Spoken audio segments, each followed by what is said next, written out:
Hey guys, welcome back to another one of my The Man in the High Castle videos. We've got a new trailer to break down. That's the trailer for Season 4. It's amazing they released the trailer this early. I was expecting something around the lines of Season 3. You know, releasing Season 2, telling us a year after that we're gonna be getting Season 3, and then releasing a trailer for Season 3 around the time that we're supposed to get the season, and we just had to wait a year after that to actually get the season.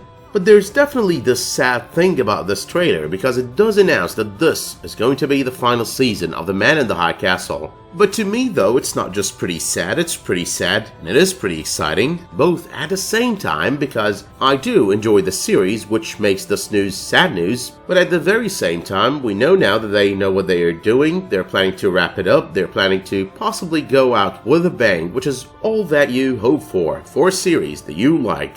It's always good to know that years later, if you want to go back and just binge the hell out of this series all over again, you're gonna be satisfied. You won't hate it. You won't say, oh, that went bad in the middle, that went bad close to the end, or even the usual, more common comment. They just kept dragging it all the way up until the end, until they got cancelled, without even giving us a good culmination for all the events that we just kept watching for so many seasons. But these though were all my comments when it comes to the 4th season of The Man in the High Castle, being the final season of the series, so let's get down to breaking down the trailer, but only after we check it out.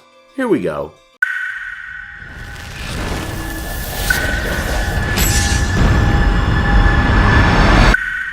Wake me up, I've been in a dream too long. I've got fighters Help me to waiting sleep, to be activated. help me to breathe alone.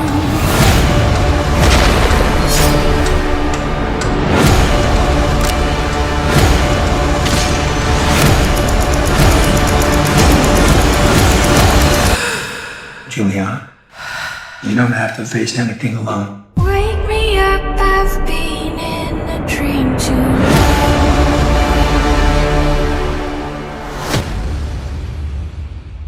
Alright guys, now that we've watched the trailer together, let's get started with number 1. The first 4 scenes at the beginning of the trailer, including the fall of Lady Liberty and the interdimensional travel experiment, the one performed by the Nazis during the reign of Himmler in order to unlock interdimensional travel. All of that is right out of Season 3, and everything that we see on this trailer, all up until the words Prime Original show up on our screens, these are all out of Season 3 of the series. Number 2. I do like the soundtrack used with this trailer. I mean, Wake Me Up, I've been in the dream too long. It's kind of expressive when you see Julianna opening her eyes, probably in a different reality. Kind of makes it intriguing as well, extremely accurately descriptive, because all of this is kind of a dream, a bad dream, a nightmare.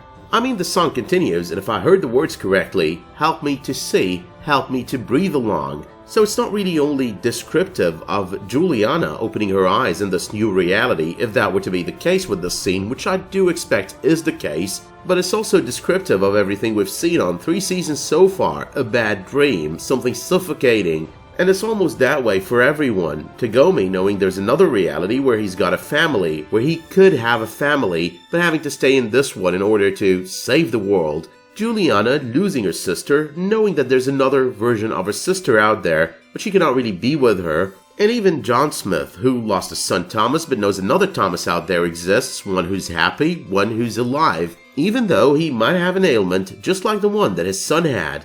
Let alone, of course, that he lost his family as well, who just had to leave him because of all his choices and all his actions. So it is indeed a suffocating nightmare, and it's just gonna get a little bit more suffocating as we get into Season 4, because number 3, we've got a bunch of scenes over here telling us that a war is coming to the core reality of the series between the Resistance and the Nazi side. And the thing over here is, there are probably gonna be a lot of casualties and a lot of deaths, a lot of ruin as well, over the course of the upcoming season.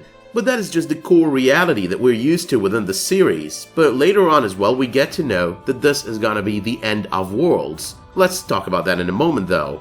But number 4, I've got fighters waiting to be activated. These are the words of our good old friend Wyatt, portrayed by Jason O'Mara, whom we met on Season 3, and he's in love with Julianna, and he seems saddened and he seems to be willing to go to any length in order to avenge Julianna, or at least get her out of her imprisonment. Not sure what he's thinking right here, But he does seem saddened and he does seem motivated, so he's probably going to be leading the resistance over the course of Season 4 into attacking the Nazis and deterring them from what they are planning to do, invading other realities. So I think that even if Julianna is not really the motivation that Wyatt is going by over here, what he saw at the end of Season 3, with the experiment, knowing the kind of danger that other realities might have coming, the kind of rule that's going to invade those kind of realities, that should be enough motivation, because in an ideal world, and Wyatt is kind of portrayed as an ideal person, he should not be wishing for others what he doesn't wish for himself, and that's exactly what he's going to be doing over here. But number 5 though is David Harewood. We get to see a group of African Americans in some kind of a meeting, and they seem to be led by none other than the character that David Harewood is going to be playing on the upcoming season. David Harewood is not really a small actor, not really a small TV name. So when you get to see someone like him on a trailer like this one, the first conclusion you kind of jump to is, okay, if he's in here, if he's on this trailer, he must be playing a major role on the series. And the major role that does come to mind, given the scene that he's presented in on this trailer, is some kind of a leader of some faction of the Resistance on the upcoming season of the series. Number 6, we got a scene with an event on the Japanese side. It might be major, it might be minor, it might mean nothing, but it does seem like it's some kind of funeral. Almost everyone is dressed in black over here, and the only person that is not dressed in black is actually dressed in military uniform. Number 7, the burning of the films. 2 consecutive scenes with the burning of the films. Which films, which versions? Are they the versions that Amundsen had? Are they the versions that John Smith has? We do not know yet, but it's definitely obvious that John Smith is attending said burning. Number 8 is a bunch of scenes with a lot of violence, a lot of war, a lot of shooting, and finally the words, the end of the worlds. So yeah, there's going to be a lot going on over there. I do expect a war between the Japanese and the Germans. It does seem from that funeral that it might be the outcome of such a war. People who died, soldiers who died. I also expect a war between the Nazis and the Resistance. This one though is going to be started by the Resistance as opposed to the first one, which will be started by the Nazis probably. But finally though, there is the war for absolute domination. We dominated this world, why not dominate all other worlds? Get to expand, get to get all their resources and use them for our benefit. I think that's gonna be the theme of the upcoming season, past defeating the Japanese, if they do defeat the Japanese. But these words anyway are enough confirmation that the invasion is happening. Now one thing about the statement, the end of the worlds, is it kinda hints that it's the end of all worlds. But I think it's not just that, I think that this is the end of all the worlds out there except for one. So it is either going to be this happy, idealistic ending where our world wins and that's the world that remains in the end and everything else is going to go away, or it's just going to be one of those sad endings where the bad guys win, the bad guys from our perspective. I know some people think this world is amazing, the one we see on the series, but it's a bad world. I mean, I do like the advancement, that's really amazing, but nonetheless it's a world in which if you're sick or you're ill with certain illnesses, you get killed. So yeah, it's really easy to say we like it for one reason or the other. I do like it for a couple of reasons there, but nonetheless, it's the overall that really matters. Number 9, we see Childan with a knife to his throat, which means he's going to be in danger at some point during the upcoming season. And Childan, in terms of his personality over the course of seasons 2 and 3, have changed by a lot. More of course over the course of season 3, but nonetheless over the course of both seasons. So he's probably going to be trying to keep his silence, trying to protect someone over the course of the upcoming season, and that someone is probably going to be Ed. Number 10, it's not really a Man in the High Castle trailer or a solid Man in the High Castle trailer if we don't see any of Inspector Kido or Tagomi. So we do see Inspector Kido over here, and he's pointing his gun at the bottom of these stairs at someone who's dressed in Japanese soldier uniform. Now my assumptions over here in order of most likely to least likely are 1. They are resistance members undercover for a mission, 2. These are Germans infiltrating the Japanese side, or 3. These are Japanese soldiers who either work with the resistance or are spies for the Germans. Number 11, except for this one thing that I'm going to be discussing in a moment here, everything after this point is really about the fighting, everything is circumstantial at best, nothing to really break down. But that one thing though, that's all about Julianna and John Smith in number 12. So there's the scene with John Smith picking up Julianna. She's kind of wounded and she's kind of injured. Gonna talk about that as well in a moment. But who is that in the background there? I think it's Thomas Smith. I mean, that jacket, that shirt, we've seen them before. We've seen Thomas wear both of them on season 3, in those films that John Smith was watching in his office at home. But why is Julianna injured? I think that's post the invasion of this reality, and I think she's trying to resist in her own way,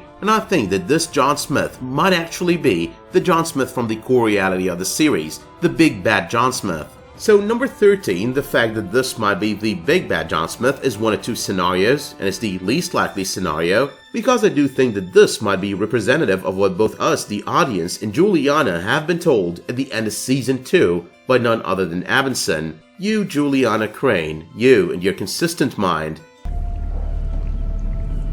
I started knowing where to look. You could never stay out of it. Some of the people you knew, I started seeing them too, revolving around you like an atom.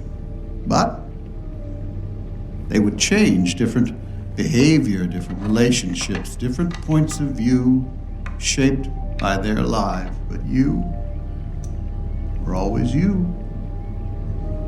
You and your unnatural, consistent mind. So pretty much this is about everyone around Julianna changing from one reality to another, including John Smith. In this case and in this reality, he's gonna have something to fight for, saving his son from that other John Smith. Because he's coming for him, he's gonna try to take him for himself, try to make up for the loss of Thomas in his own reality. But there is still the option that this is the John Smith from the core reality of the series. He's hopped realities in order to save this kid, knowing that his fate would be sealed if the Nazis do succeed in invading this reality. Now in this case, the thought that comes to mind is our John Smith is kind of getting on a redemption arc. Not right away, not from the beginning of the season, because we do see him there when those films are being burnt, but nonetheless he's gonna get on a redemption arc trying to make up for the loss of his son.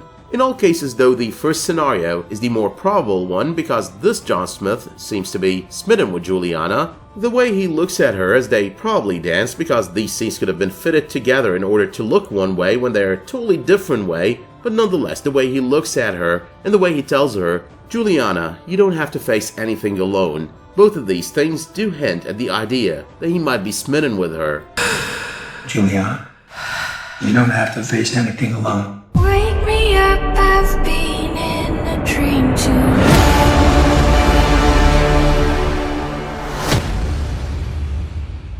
And that actually does fit a trope as well. I mean, Joe Blake was smitten with her, Frink was smitten with her, and in another reality, Tagomi was smitten with her as a daughter-in-law, and his son was smitten with her as the love of his life. So yeah, it would fit that entire trope that Abinson spoke about, everyone revolving around her, only in different ways from one reality to another, sometimes as enemies, sometimes as people who hate her, and definitely sometimes as people who care and love her. But with that being said though, let me know what you thought of this trailer, let me know if you're excited for the release of the season, which by the way is going to be happening sometime in the fall. Let me know as well if you did like the content of this video by dropping it a like, subscribing to this channel, and enabling notifications for my future videos, community posts, and live streams. But until the next time you tune in for another one of my videos, The Man in the High Castle or otherwise, thank you so much for tuning into this one, and have a great day.